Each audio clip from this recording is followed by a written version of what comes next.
अगर आपने कोई मैगज़ीन पढ़ी हो या लाइफस्टाइल की वेबसाइट पर गए हो तो आपको माइंडफुलनेस के क्रेज़ के बारे में मालूम होगा। माइंडफुलनेस का मतलब अपने दिमाग में आ रहे ख्याल को क्लियर रखना और पूरी तरीके से अपने प्रेजेंट में होना है। मौजूदा मोमेंट में रहना, अपने खाने का मज़ा लेना, आपके कदम और जो फूल आप देख रहे हैं उस पर ध्यान देना आपकी ज़िंदगी में बहुत बड़ा बदलाव ला सकता है। माइंडफुलनेस आपको ज़्यादा खुश और ज़्यादा प्रोडक्टिव बना सकता है। यह आपके अटेंशन के दायरे को बढ़ाता है और लंबे वक्त तक चलने वाले एम्बिशन को समझने में मदद करता है। यह देखने के बाद कि कैसे एशिया की यह पुरानी तकनीक मॉडर्न वेस्टर्न सोसाइटी में रास्ता बना रही है। वियतनामी मॉन्क और स्पिरिचुअल टीचर यानी लेखक को एक आइडिया आया। उन्होंने सोचा क्यों ना माइंडफुलनेस की यह टेक्निक हमारे लिए सबसे ज़्यादा खास चीज़ लव यानी प्यार पर अप्लाई की जाए। इस बुक में आप जानेंगे कि प्यार कैसे किया जाए। समरी प्यार के इंसाइट्स और एक्शनल एडवाइस पर निर्भर है। यह गाइड प्यार को लेकर दिल की उलझन को दूर करती है। हेलो दोस्तों, मैं काव्या स्वागत करती हूँ फ्रॉम किताब यूट्यूब चैनल में।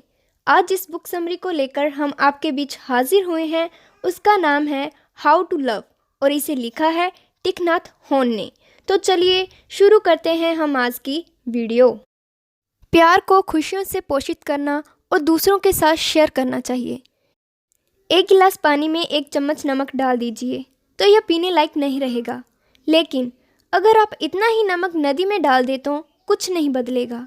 प्यार में भी कुछ ऐसा ही होता है। अगर हमारा दिल छोटा होता है तो हमारे आसपास के लोगों की छोटी सी गलती हमें गुस्सा दिला सकती है। अगर हम अपना दिल बड़ा करें तो हम दूसरों के साथ प्यार से पेश आने के काबिल बन जाते हैं। हम ज़्यादा प्यार करने वाले कैसे बने? प्यार को इंसानों की तरह ही ग्रो करने के लिए नरिशमेंट यानी पोषण की ज़रूरत है। इसे खुशियों की ज़रूरत है। ऐसा इसलिए है क्योंकि प्यार में जान है और दूसरी जानदार चीज़ों की तरह ही इसे नरिशमेंट चाहिए। खुशियाँ प्यार के लिए नरिशमेंट का काम करती हैं। जब आप खुश होते हैं तो खुद को और दूसरों को भी प्यार करने के काबिल बनते हैं। लेकिन सवाल है कि खुशियाँ क्या है? जैन बुद्धिज़्म इसके बारे में आपको कुछ चीज़ें बता सकते हैं। दुनियावादी ख्वाहिशों को पूरा करने से खुशियाँ नहीं मिलती। खुशी तो माइंडफुलनेस का नतीजा है। वॉक को ही ले लीजिए।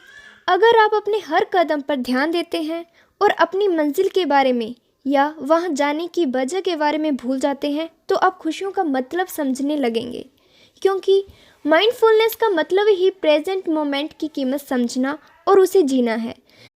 जब हम प्रेजेंट मोमेंट को लेकर अटेंटिव होते हैं तो दुनिया की खूबसूरती समझ आने लगती है। हम फूल के खिलने जैसी छोटी छोटी चीज़ों में खुशी हासिल करने लगते हैं, लेकिन इसे सिर्फ अपने आप तक समेटकर मत रखिए। प्यार और खुशियाँ बांटने के लिए होते हैं। माइंडफुलनेस की आदत खुशियों को दूसरे के साथ बांटने का एक बहुत बेहतरीन तरीका है। क्यों ना उस फ्रेंड के साथ वॉक पर जाइए जो किसी बात को लेकर परेशान है।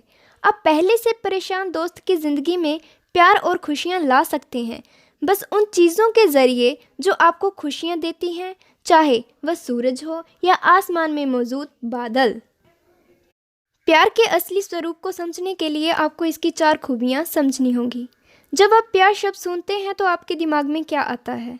हम में से ज़्यादातर लोग इस कॉन्सेप्ट को मनचाहे पार्टनर की ख्वाहिश के साथ जोड़ देते हैं, खासतौर पर गुड लुकिंग और सक्सेसफुल।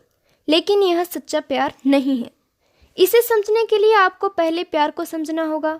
सच्चे प्यार का मतलब कुछ हासिल करना नहीं, बल्कि दूसरों की तकलीफ़ को जानना और समझना है। सामने वाले के नज़रिए से उसकी तकलीफ़ समझने में प्यार आपकी मदद करता है और साथ ही आपके लिए उसकी मदद करना आसान बनाता है। प्यार की क्वालिटी को डिस्क्राइब करने का दूसरा तरीका सहानुभूति है। जब आपको सच्चा प्यार मिल जाए तो इसे पहचानना मुश्किल नहीं है। यह आपकी ज़िंदगी में खूबसूरत दुनिया की दस्तक ले आता है और आप तरोताज़ा होने के साथ ही अपनी पहचान में वज़न महसूस करने लगते हैं, यानी आपको अपनी ज़िंदगी के मायने समझ में आने लगते हैं। यह आपको आज़ादी, सुकून और खुशी का एहसास देता है।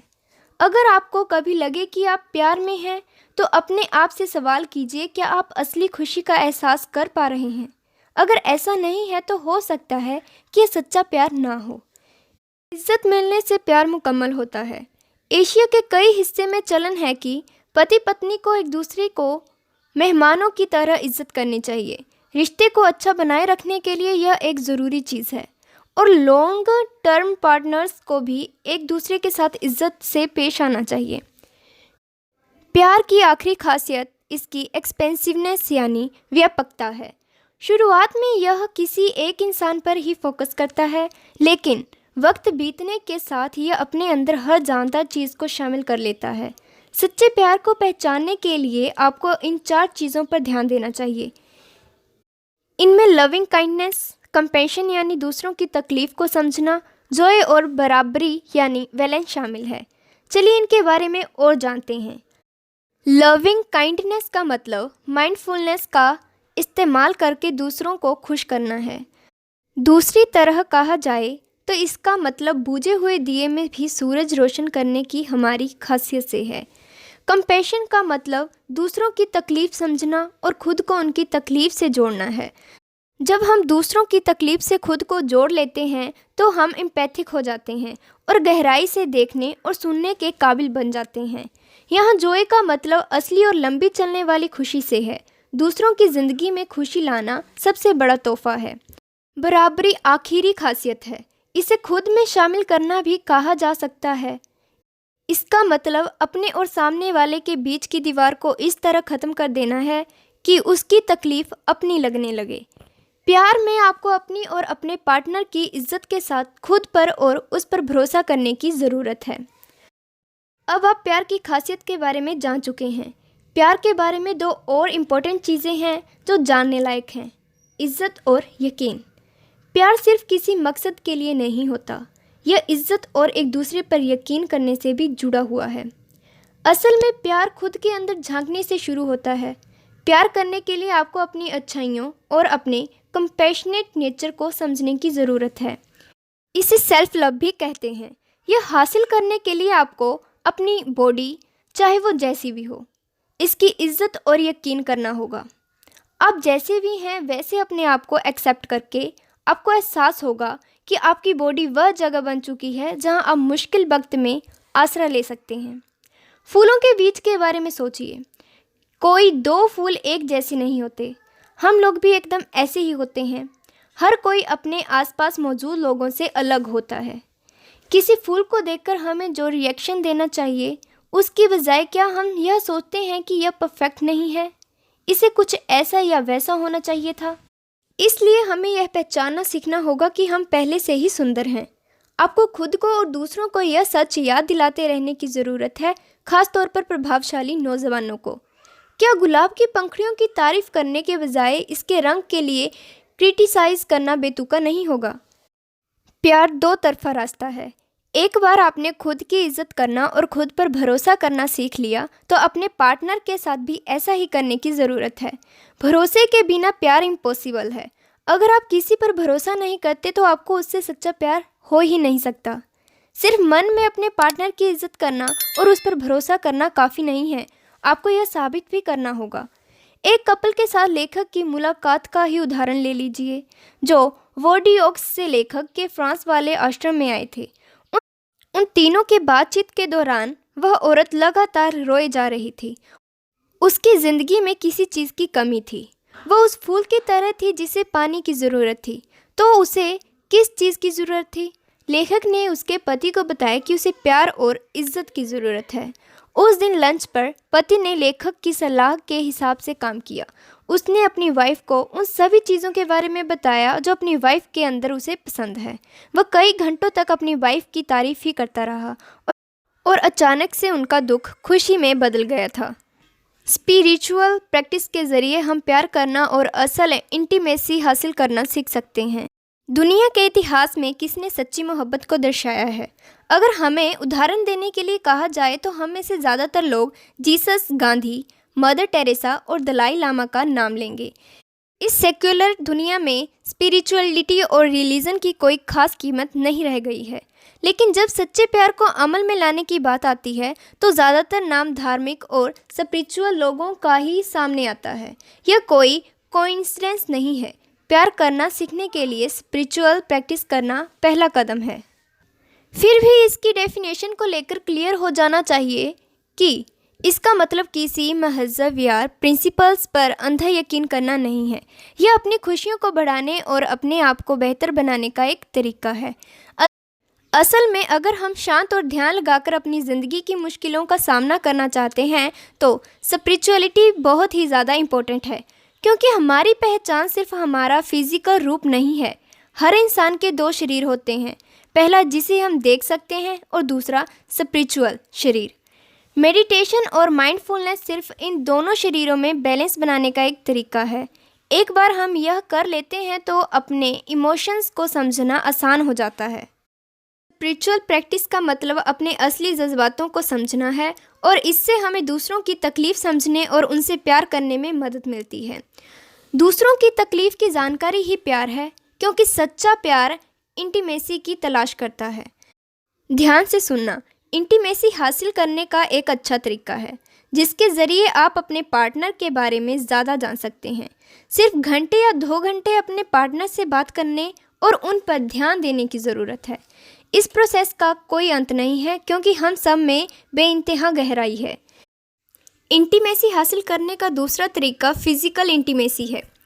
सेक्स के ज़रिए इमोशन और स्पिरिचुअल इंटीमेसी जाहिर की जाए तो यह मटेरियलिटी से ऊपर उठकर सबसे खूबसूरत चीज़ बन जाता है।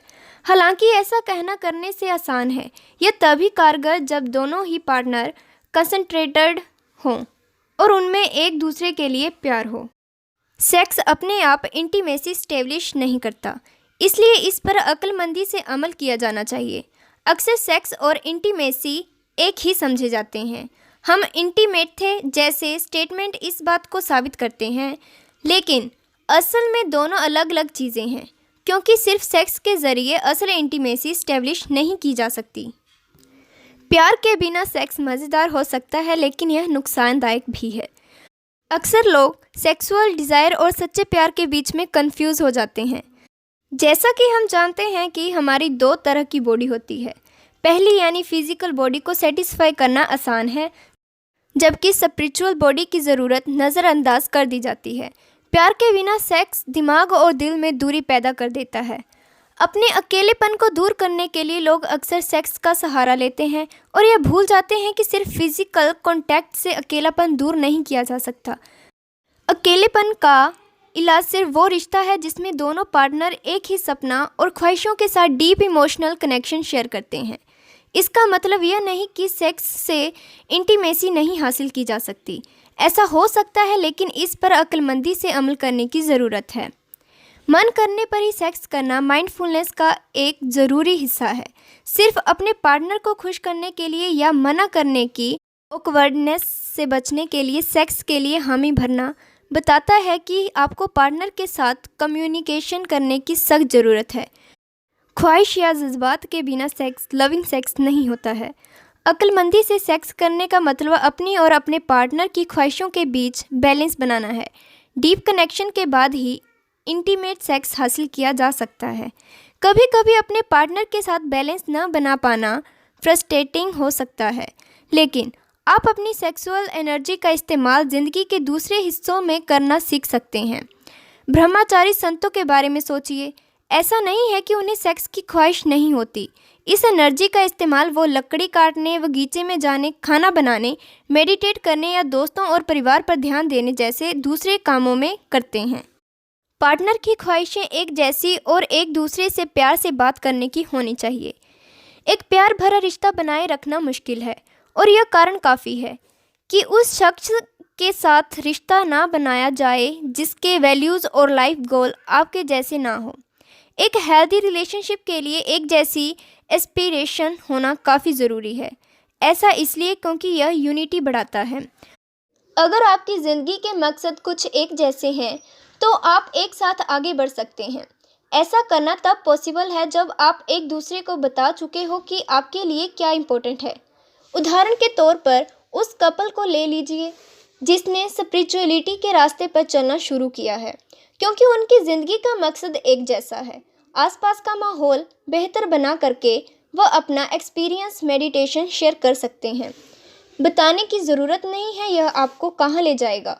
जल्द ही ये दोनों एक ग्रुप बन जाएंगे और कुछ इसी तरीके से स्पिरिचुअल सेंटर बनते हैं और नतीजतन एक जैसा सोचने वाले सैकड़ों इस ग्रुप से जुड़ेंगे और एक दूसरे के साथ अपने एस्पिरेशंस और ज़िंदगियां शेयर करेंगे। आपके और आपके पार्टनर के बीच में बैलेंस बनाने के लिए प्यार भरी बातें ज़रूरी हैं। तो उसकी शुरुआत कैसे की जाए? एक आसान सा नियम यह है कि आप यह मत मान लीजिए कि आपको अपने पार्टनर की सोच और उसकी ज़रूरत के बारे में सब कुछ मालूम है। इसके लिए सुनने की ज़रूरत है। उनसे पूछिए कि उन्हें क्या चाहिए और आप उन्हें खुश करने के लिए क्या कर सकते हैं। यह इंश्योर भी कीजिए कि आपने उनकी बातों को अच्छे से समझा है। इस नज़रिए पर अमल करने से आपको झगड़े के दौरान फ़ायदा होगा। जब आपके बीच बहस शुरू हो तो एक दूसरे को जिम्मेदार ठहराना शुरू करने से पहले थोड़ा रुक कर सोचिए। बोलने से पहले तब तक इंतज़ार कीजिए जब तक आपके पास कुछ अच्छा और लविंग बोलने के लिए ना हो।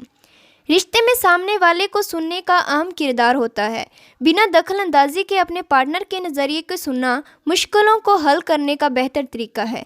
याद रखिए, अगर आपको यह भी लगता है कि आप सही हैं, फिर भी अपने पार्टनर की बात पूरी हो जाने के बाद ही अपनी बात कहिए। आगे हम जानेंगे कि लविंग होने का मतलब माइंडफुल और दूसरे की तकलीफ़ कम करने वाला बनना है।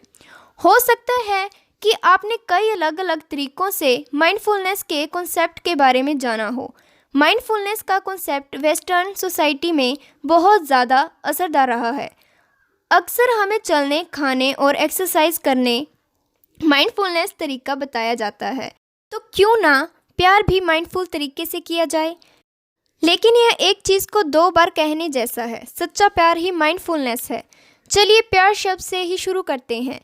यह एक बहुत खूबसूरत शब्द है। इसका मतलब है हमें इसका इस्तेमाल करते वक्त थोड़ा सा ध्यान देने की ज़रूरत है, क्योंकि आई लव बर्गर जैसे स्टेटमेंट के ज़रिए हम उसकी कीमत को कम कर रहे होते हैं। इस शब्द को इसकी सही जगह पर इस्तेमाल करना हमें इसके मायने को लेकर माइंडफुल बनाता है। माइंडफुल लव एक बहुत बड़ी चीज़ है। इसका मतलब अपने पार्टनर की हर चीज़ पसंद करना और उसे उसकी कमियों और खूबियों के साथ अपनाना है। माइंडफुलनेस हमें बिना सोचे समझे अपने पार्टनर की कमियों को नकार देने के बजाय उनकी कमियों को दूर कर उनमें बदलाव लाने के लिए प्रेरित करता है। माइंडफुल लव अपने पार्टनर को जज करने के बजाय उसका हमदर्द बनने में मदद करता है। इसे हम अच्छी तरीके से समझने के लिए पूरब का रूप कर सकते हैं। दक्षिण पूर्व में इस्तेमाल होने वाली क्लासिकल भाषा संस्कृत में कंपैशन को करुणा कहते हैं। इसका सामान्य मतलब किसी भी तकलीफ़ में दुख का एहसास करना है, लेकिन इसके गहरे मायने भी हैं। करुणा का मतलब सिर्फ सहानुभूति रखना नहीं है, बल्कि सामने वाले की तकलीफ़ को कम करने के लिए सही कदम उठाना भी है। डॉक्टर के बारे में सोचिए। यह अच्छी बात होगी कि डॉक्टर आपकी हो रही तकलीफ़ को समझे, लेकिन आप उससे उम्मीद करेंगे कि वह आपकी तकलीफ़ कम करने के लिए कुछ करे। आखिरकार डॉक्टर आपकी तकलीफ़ कम करने और बीमारी को ख़त्म करने के लिए ही होते हैं। इस मामले में प्यार दवा की तरह है। यह एक तरह की कला है जिसकी मदद से आप अपने पार्टनर की तकलीफ़ समझते और उसे कम करने में उसकी मदद करते हैं। लेकिन प्यार सिक्के के दो पहलू की तरह है। आपको और आपके पार्टनर दोनों को ही हमदर्द बनने की ज़रूरत है। जब आप तकलीफ़ में हो तो आपको मदद मांग लेनी चाहिए। यह मानना मुश्किल हो सकता है, लेकिन आपको मदद की ज़रूरत होती है, ख़ासतौर पर तब जब तकलीफ़ की वजह आपका पार्टनर खुद हो। एक दूसरे से मदद मांगना एक दूसरे का हमदर्द बनने का इकलौता तरीका है। रिलेशनशिप को लेकर दिमाग में आ रहे ख्याल पर ध्यान दीजिए। क्या यह अच्छा नहीं होगा अगर आपके कंधे पर एक छोटी सी परी बैठी हो जो हर मौके पर सही शब्द आपके कान में फुसफुसा सके? इसकी कीमत उसको बेहतर पता होगी जिसके गलत शब्द चुनने की वजह से झगड़ा शुरू हुआ हो कि यह बहस ख़त्म करने में कितना अहम किरदार निभा सकती है। खैर, ऐसे 3 सेंटेंस हैं जिन्हें आप ऐसी सिचुएशन के लिए अपने दिमाग में रख सकते हैं। सबसे पहले, अपने पार्टनर को बताइए कि आप उनकी वजह से तकलीफ़ में हैं। अगर आप बता नहीं सकते तो लेटर लिखने का तरीका अपनाइए। और दूसरा, बताइए कि आप एक रिलेशनशिप में हैं और प्यार करने की अपनी पूरी कोशिश कर रहे हैं। यह तभी कहिए जब यह सच हो। लंबी सांस लेकर और खुद से पूछिए, क्या आप इस रिलेशनशिप को लेकर माइंडफुल हैं? और तीसरा, गुस्से में कुछ भी कहने से बचिए और सिचुएशन को हल करने के लिए अपने पार्टनर से मदद मांगिए। ज़रूरत पर काम आने के लिए कोई प्लान रखना और आपके रिलेशनशिप को मैनेज करने का बहुत बेहतरीन तरीका हो सकता है, लेकिन यह अपने आप में काफ़ी नहीं है। सच्चा प्यार खुले दिमाग का नतीजा है। आपको रिश्ते को लेकर अपने ख्यालों पर सवाल उठाने के लिए तैयार रहना चाहिए। सनसेट को ही ले लीजिए। जब हम इसे देखते हैं तो हमें यकीन रहता है कि सूरज आसमान में है, लेकिन किसी साइंटिस्ट से पूछिए तो वह आपको बताएगा कि आपको जो तस्वीर दिख रही है उस जगह पर सूरज 8 मिनट पहले मौजूद था, और ऐसा रोशनी की रफ्तार और सूरज के ज़मीन की दूरी की वजह से हो रहा है। हमारे असम्पशन या कल्पनाएं अक्सर ऐसे ही होती हैं। हो सकता है हम गलत समझ रहे हों, इसलिए ज़रूरी है कि हम थोड़ा संयम रखें और अपनी कल्पनाओं पर सवाल उठाएं। हम अक्सर यह समझ लेते हैं कि हमारे पार्टनर ने जानबूझकर हमें तकलीफ़ दी, लेकिन जब हम थोड़ी तहकीकात करते हैं तो एहसास होता है कि हमें तकलीफ़ देने की बात तो दूर, वो खुद अपनी तकलीफ़ से जूझ रहे होते हैं। लव का मतलब सेक्स, रोमांस या परफेक्ट पार्टनर ढूंढना नहीं है। सच्चे प्यार का मतलब प्रेजेंट मोमेंट में रहना सीखना और दूसरों की तकलीफ़ में उनका हमदर्द बनना है। जब हम माइंडफुल हो जाते हैं तो हम दूसरों की तकलीफ़ समझने और कम करने के लायक बन जाते हैं। यही इज्जत और रियल इंटीमेसी से बनने वाली लविंग लाइफ की नींव है। लेखक का यह एक्सपीरियंस माइंडफुलनेस का बेहतरीन उदाहरण है, उस ट्रेडिशन का हिस्सा होने की वजह से जहां गले लगना एक आम बात थी। एक महिला ने सबको गले लगाना चाहा, जो कि उन्हें अजीब लगा। तो लेखक ने क्या किया? उन्होंने उस स्पिरिचुअल टेक्निक का इस्तेमाल किया जिसे उन्होंने ऐसी अनजान सिचुएशन से डील करने के लिए सीखा था। प्रेजेंट पर कंसंट्रेट करके और अपने दिमाग, जिस्म और आत्मा की सारी इंटेंशन गले लगाने के तरीके पर डिवोट करके लेखक ने गले लगाने वाला एक मेडिटेशन इन्वेंट किया, जिसकी वजह से वह एक नई प्रैक्टिस में माहिर और अपनी रोज़मर्रा की ज़िंदगी में ज़्यादा कंपैशनेट बन गए। तो इसी के साथ आज की बुक समरी यहीं पे समाप्त होती है। तो हमें कमेंट में ज़रूर बताइएगा कि आपको हमारी बुक समरी कैसे लगी। फिर मिलेंगे नई वीडियो में नई बुक के साथ। तब तक के लिए जय हिंद, जय भारत।